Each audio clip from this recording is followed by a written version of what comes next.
Ne plus oublier de prendre son traitement et faire des économies au système de santé. C'est l'ordonnance d'Immedipac, un pilulier connecté 100% made in France. Alors il avait déjà fait parler de lui au CES 2014, Guillaume, mais il revient dans une nouvelle version et toujours édité par la PME Medissimo. Effectivement, Marjorie, surtout le lancement est prévu en septembre, donc on a un petit peu le temps de voir venir, mais la start-up française en fait s'intéresse à toutes les personnes qu'on appelle polymédicamentées, c'est-à-dire qu'ils doivent prendre plusieurs médicaments par jour, ce qui peut être un peu troublant, même pour des personnes en pleine forme. Alors, habituellement, c'est ce qu'on peut avoir, on peut se tromper.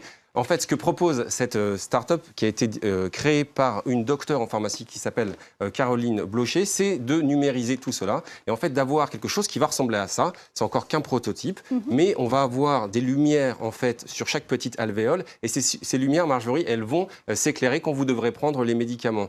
Si vous n'êtes pas devant ce pilulier, en fait, le pilulier va prendre l'initiative de vous envoyer un SMS et si vous-même vous n'avez pas reçu ce SMS, eh bien, elle va prévenir vos proches à travers une application qui est encore en cours de construction, mais qui est assez bien fichue. C'est-à-dire que là, j'ai pris la place d'Arthur. Eh bien, je vais voir à quelle heure exactement je dois prendre tel médicament. C'est ce que je vais recevoir comme message. Et puis, si je ne le fais pas, eh bien, les proches que j'aurais moi-même choisis vont être prévenus et éventuellement le médecin si la personne est dépendante. Oui, c'est ce que j'allais vous poser justement comme question. Est-ce qu'on peut imaginer des interactions futures avec le corps médical et avec son propre médecin, finalement pouvoir contrôler à distance le traitement d'un patient ?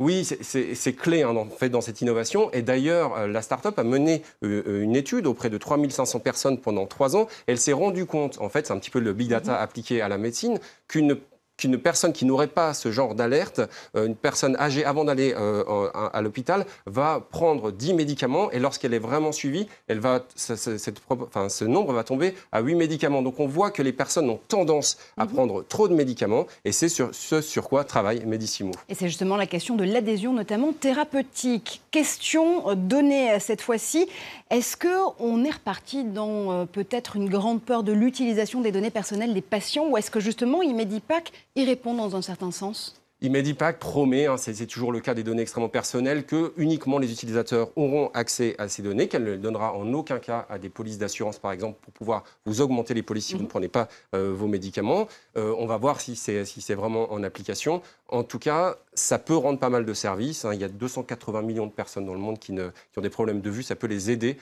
également avec cette petite lumière qu'on voit sur ce prototype. Merci infiniment, Guillaume, pour ce nouveau